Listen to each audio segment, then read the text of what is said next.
Question number 31 solve करेंगे। और अगर आप लोगों को हमारा वीडियो अच्छा लग रहा है तो प्लीज़ सब्सक्राइब कर दीजिए और लाइक कीजिएगा। तो 31 क्वेश्चन सॉल्व करते हैं। In an isosceles triangle the base angles are equal and the vertex angle is twice of each base angle. Find the measures of the angle of triangle. Question ये कह रहा है कि एक एंगल है, एक ट्रायंगल है। आइसोस्केलेस ट्रायंगल ऐसे होता है जिसका दो साइड इक्वल होता है। तो कह रहा है कि दो द बेस्ट एंगल, तो बेस एंगल में बेस में कौन कौन सा एंगल होगा? ये वाला एंगल होगा बेस में, ये बेस एंगल हो गया। तो कह रहा है बेस एंगल्स आर इक्वल, दोनों बेस एंगल जो है बराबर है दोनों, जितना ये है उतना ही ये है, दोनों एंगल बराबर है। And the vertex angle, vertex angle ये वर्टेक्स है, vertex angle is twice of each base, मतलब दोनों बेस का दुगना है ये। ट्वाइस ऑफ बेस का दुगना है ये, दोनों बेस का दुगना हो गया ये। दोनों बेस का दुगना मतलब ये मत समझ लीजिएगा कि यहाँ पे x है और x है तो 2x हो गया और इस दुगना हो जाएगा 4x, नहीं। इसका भी दुगना ये है और इसका भी दुगना ये है, ये कह रहा है। तो इसका भी दुगना ये 2x हो जाएगा और इसका भी दुगना 2x। तो ये दोनों अगर x है, x है तो ये 2x होगा। तो अब हम लोग सोल्व करते हैं।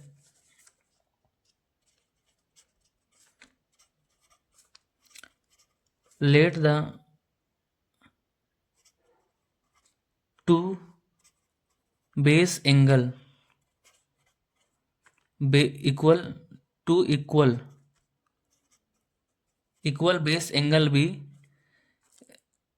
कितना हो जाएगा? x, और दूसरा भी क्या होगा? x हो जाएगा। Then the vertex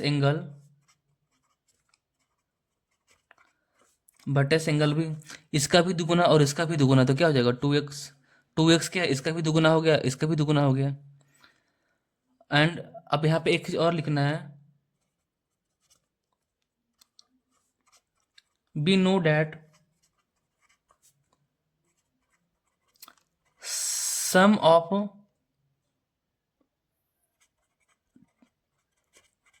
triangle is 180 degree.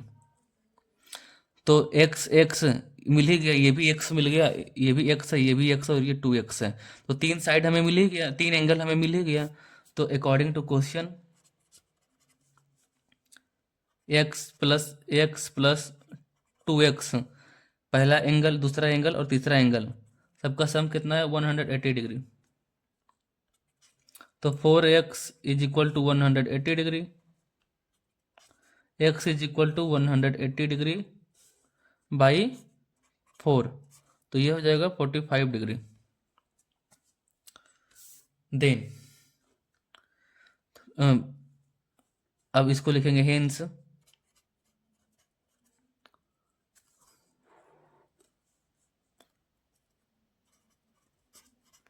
Angles of isosceles, isosceles का ISOSCALES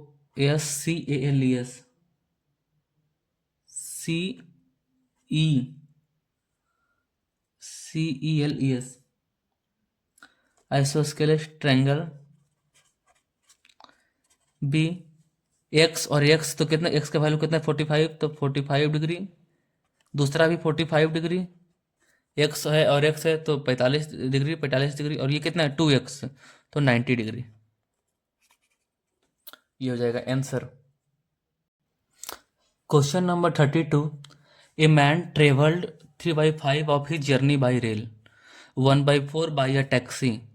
कुछ समय जर्नी का कुछ हिस्सा रेल से चलता है, कुछ टैक्सी से चलता है और कुछ बस से चलता है, और जो रिमेनिंग जर्नी बच जाता है उसको पैदल चलता है। तो what is the length of is total journey, तो टोटल जर्नी वो कितना तक चला वो?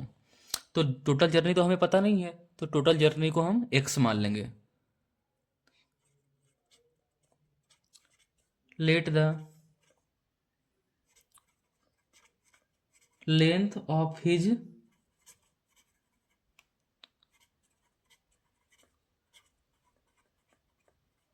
Total journey be x kilometre, क्योंकि यहाँ 1 किलोमीटर में दिया हुआ है तो सब किलोमीटर में ही होगा, किलोमीटर। तो एक्स का 3/5 हिस्सा, तो एक्स का 3/5 कितना हो जाएगा? एक्स इंटू 3/5,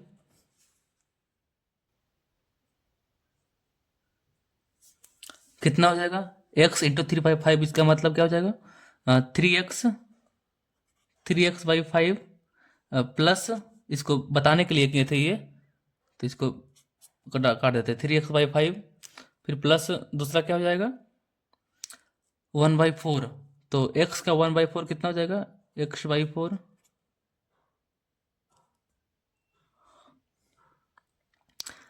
प्लस टैक्सी से, और फिर 1/8 मतलब x/8 by bus and plus 2 kilometre तो दिया हुआ, तो 2 + 2 किलोमीटर जो था वो बस से, और सब मिलाकर कितना हो जाएगा? x kilometre. अब x को फाइंड कर लेंगे, तो x को फाइंड करने के लिए क्या करना पड़ेगा हमको? x को फाइंड करने के लिए हम करेंगे 3x/5 plus x/4 plus x/8, और x इधर आएगा तो -x = -2। अब क्या करेंगे? इसका एलसीएम ले लेंगे, तो 5 और 8 का एलसीएम कितना हो जाएगा? 5 और 8 का एलसीएम हो जाएगा, 5 और 8 का उससे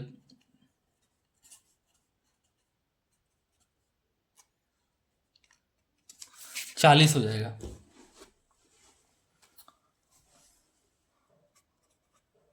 40, तो कितना हो जाएगा?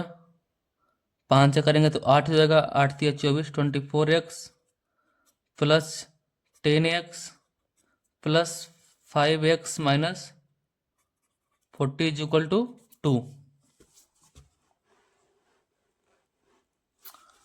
उसके बाद क्या हो जाएगा? 24×10 = 34, 34×5 = 39, 39x, हाँ 40x है ना, 39x माइनस 40x बाई 40 = 2, तो 39 माइनस 40 कितना हो जाएगा? -x, और 2 40 इधर चला जाएगा इंटू 40,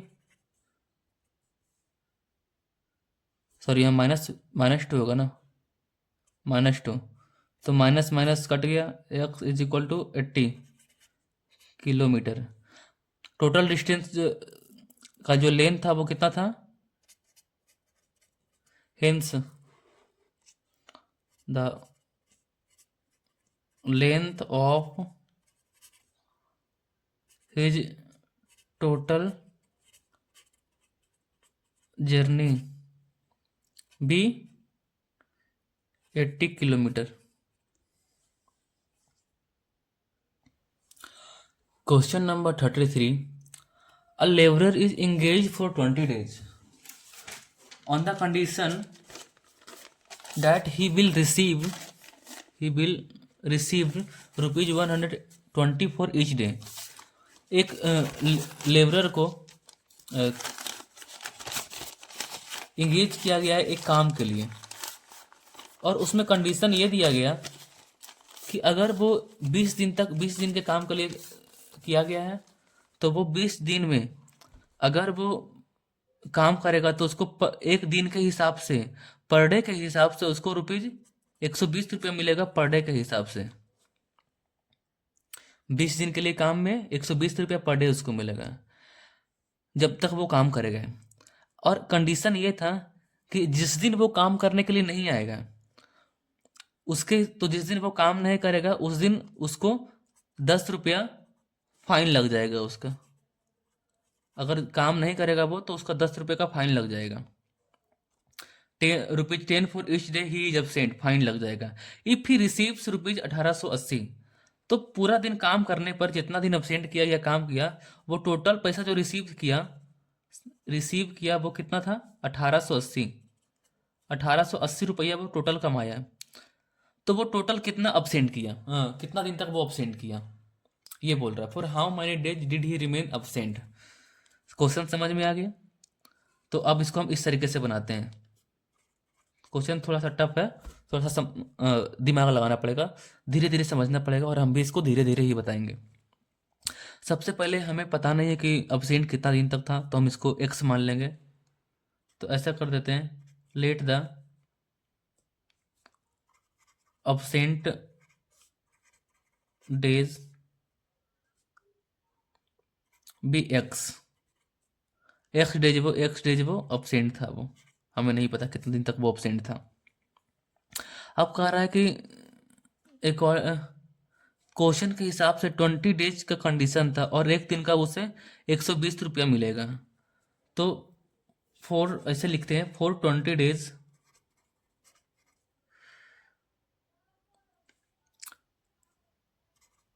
ही रिसीव्ड 20 इंटू 120, मतलब कि ₹2400 वो रिसीव्ड करता।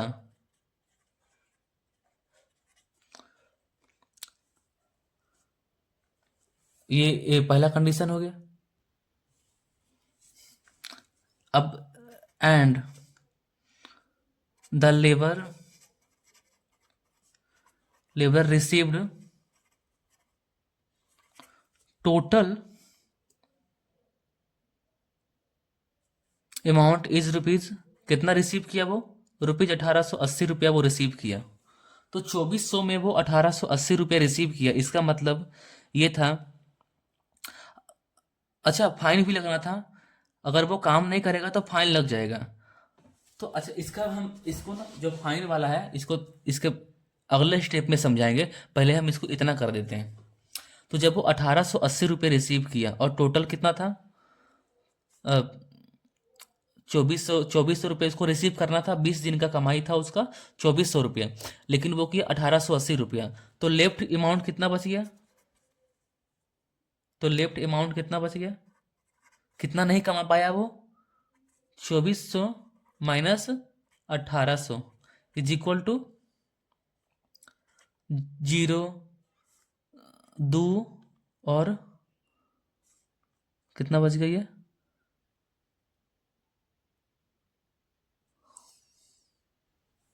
सॉरी, ₹1880 है।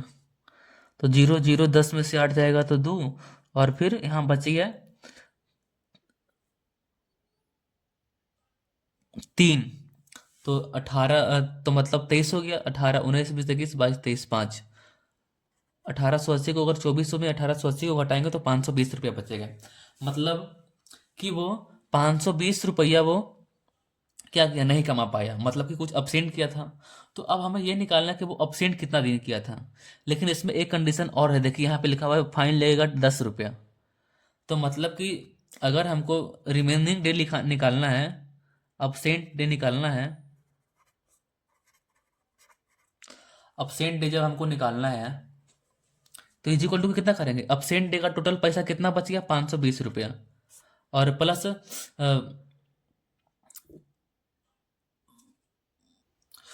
टोटल पैसा गवाया कितना, ₹520। और ये टोटल दिन का था, जितना दिन वो ऑब्सेंट किया टोटल दिन का इतना पैसा था। और एक दिन का कितना उसको गवाना था, एक एक दिन का वो जैसे ₹10 तो फाइन लगेगा। लेकिन यहाँ देखिए, यहाँ क्या लिखा हुआ, ₹10 फाइन लगेगा, मतलब कि सबसे पहले वो जितना दिन ₹120 पर डे मिलता था, तो जिस दिन वो नहीं आएगा उस दिन तो उसका ₹120 कट ही जाएगा, प्लस ₹10 फाइन भी लगेगा। तो मतलब कि प्लस ₹10, मतलब कि उसका ₹130 कटेगा। ₹120 एक दिन का कमाई, और प्लस ₹10 फाइन, तो कितना हो गया टोटल, ₹130 कटेगा उसका। तो यहाँ लिख देंगे 130। ये टोटल डे का अमाउंट था ₹520, और एक दिन का अमाउंट ₹130। अब इसको काट देंगे तो ये कट जाएगा 4, मतलब absent day equal to 4 days, वो 4 दिन अपसेंट था, जिसके कारण से उसको ₹1880 मिला। तो ये क्वेश्चन अगर आप लोगों को अच्छा लग रहा है तो प्लीज़ प्लीज़ इसको सब्सक्राइब कीजिए, शेयर कीजिए अपने दोस्तों को जो पढ़ना चाहते हैं, जिनको अगर लग रहा है कि हम अच्छा से मैथ्स बता रहे हैं, तो वो सब्सक्राइब कीजिए और लाइक कीजिए, क्योंकि आप ही का आपका एक लाइक हमको मोटिवेट करेगा और हम आगे और वीडियो बनाएंगे, और इससे हमें भी जो फायदा होने का रहेगा हो जाएगा। क्वेश्चन नंबर 34 का रहा है, Hari Babu left 1/3 of his property to his son. अपने प्रॉपर्टी का 1/3 हिस्सा पार्ट जो था वो अपने बेटे के लिए छोड़ दिए, 1/4 पार्ट जो था वो अ, अपनी बेटी के लिए छोड़ दिए, और जो रिमेनिंग पार्ट था वो अपने वाइफ के लिए छोड़ दिए। तो जो उनकी जो वाइफ को जो शेयर मिला, जो जितना वो छोड़ कर गए थे प्रॉपर्टी, वो 18,000 रुपया मिला। तो what was the worth of the total property, उनका कितना था? तो इसको सोल्व करेंगे। Let the total property of Hari Babu be rupees x.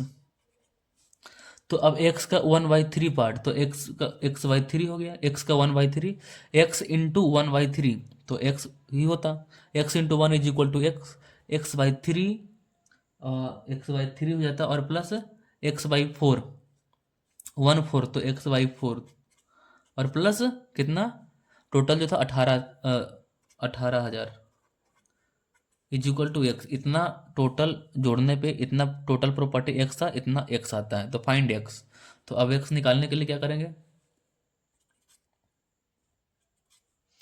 x/3 plus x/4, और x इधर आ जाएगा, minus x is equal to -18,000। अब क्या हो जाएगा, 4 3 जा 12, तो अब कितना हो जाएगा, 3 4 जा 12, 4x plus 3x minus 12x is equal to -18,000, ये हो जाएगा।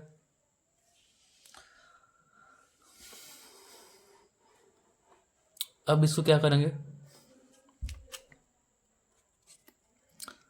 4 3 7x, 7x और -12x, 7x minus 12x is equal to 12 is equal to -18,000। अब कितना हो जाएगा, -5x is equal to -18,000 into 12, 12 इधर चला जाएगा, मल्टीप्लाई, माइनस माइनस कट गया, तो x इज इक्वल टू हो जाएगा 18,000 इंटू 12/5। तो अब इसको काट देते हैं 5 से, 5 से काटेंगे तो कितना हो जाएगा, 5 3 जा 15, 5 3 जा 15, तो 15 18 हो जाएगा, तो कितना बचेगा 3, तो 30, 5 छक 30, 3600 इंटू 12, 5 3 जा 15 और 30, 5 छक 30 और 2 0, हाँ, तो 3600 प्लस 12 कितना हो जाएगा, ये हो जाएगा 432, 43,200। तो टोटल प्रॉपर्टी कितना था, hence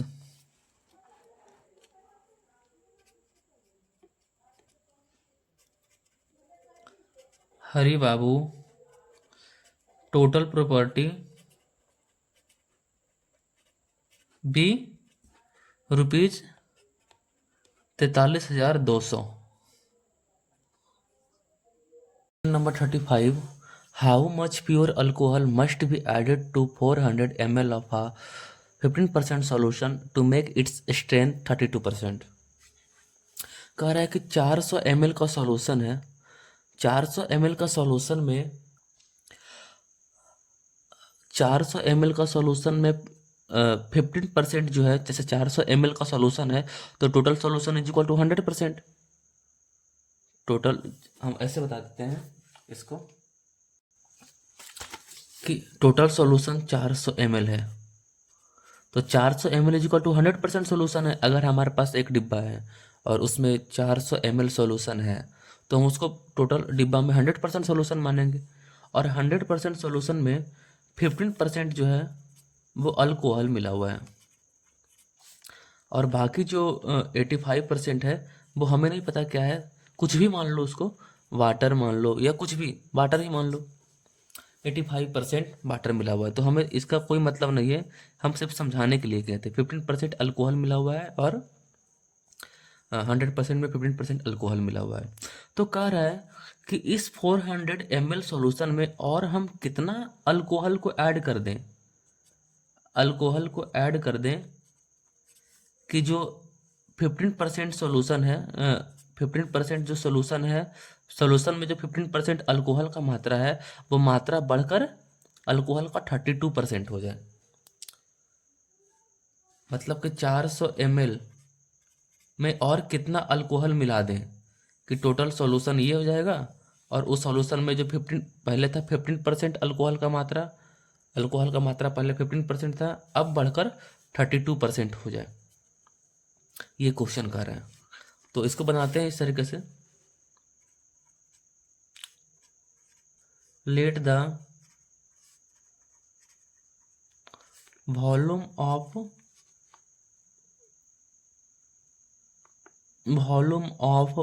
pure alcohol, let the volume of pure alcohol in given solution be x। Given जो टोटल सॉल्यूशन गिवन है उसमें अल्कोहल का जो मात्रा है वो हम x मान लेते हैं, x ml मान लिए, या x ही मान लो, ये सब ml लिखने का कोई ज़रूरत नहीं है, x। अब यहाँ पर ये भी दिया हुआ है,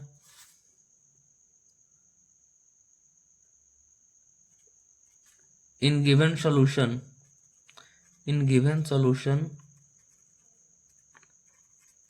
अल्कोहल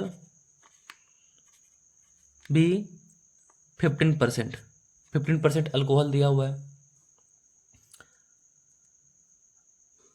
जब 15% अल्कोहल दिया हुआ है, अब हम करेंगे कि टू मेक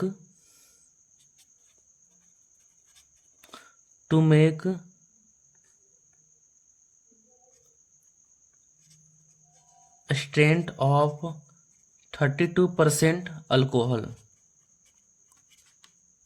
बी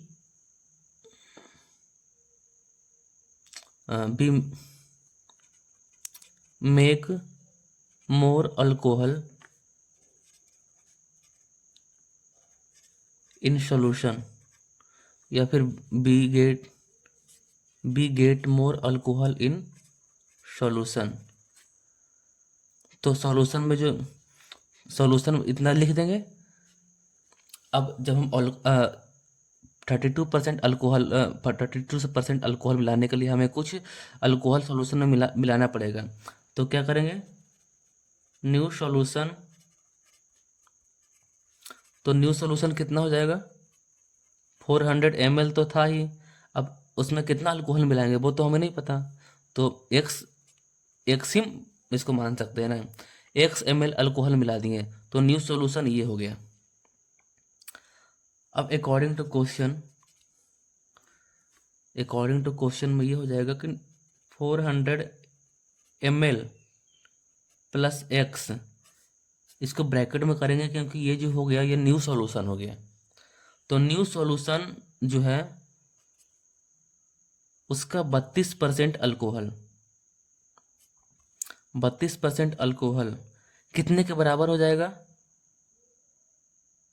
एक चीज नहीं किए, 15% है ना, गिवन अल्कोहल 15% है, तो कितना हो जाएगा, अल्कोहल की मात्रा कितना हो जाएगा, यहाँ कर देते हैं, अल्कोहल दिया हुआ 15%, तो कितना हो जाएगा 400 इंटू 15/100, तो ये हो जाएगा 60 ml। तो मतलब कि 400 ml सॉल्यूशन में 60 ml अल्कोहल दिया हुआ है 15%। तो सबसे पहले कितना दिया हुआ था, 60 ml।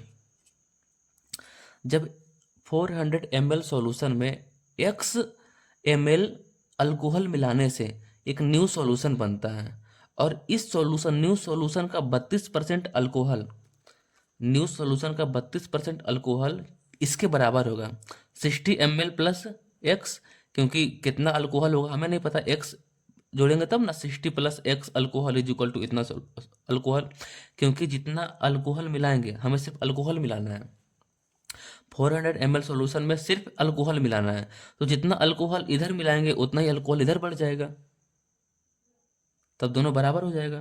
तो ये इक्वेशन बन जाएगा। अब इक्वेशन को हम लोग सोल्व कर देंगे।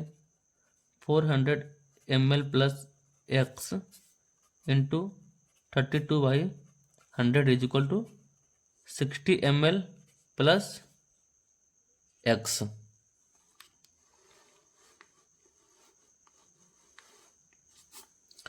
उसके बाद क्या हो जाएगा, मल्टीप्लाई करेंगे इसको, तो पहले यहाँ 32 हो जाएगा ना, 32 से अभी तो 100 इधर चला जाएगा, अब 32 इधर चला जाएगा, तो 32 से मल्टीप्लाई करेंगे 400 को, तो कितना हो जाएगा 4 2 जा 8 और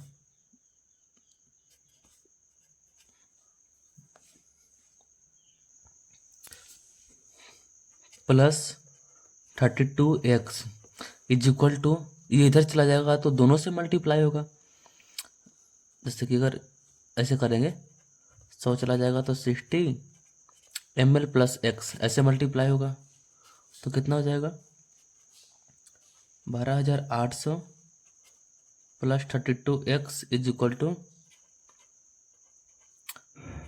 ml प्लस 100x। अब क्या करेंगे इसमें,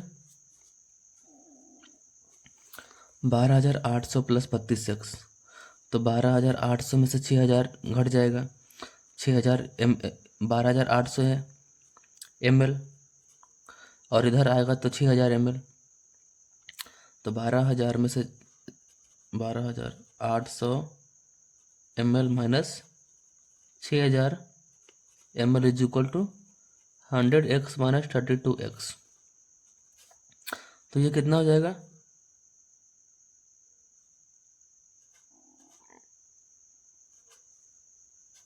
6800 ml इज इक्वल टू 100 में से 32 जाएगा तो कितना बचेगा, 10 में से 8 और 100 में से 9 6 68x, तो उस हिसाब से x is equal to 68,000 ml by 68, तो बच गया 1, x is equal to 100 ml।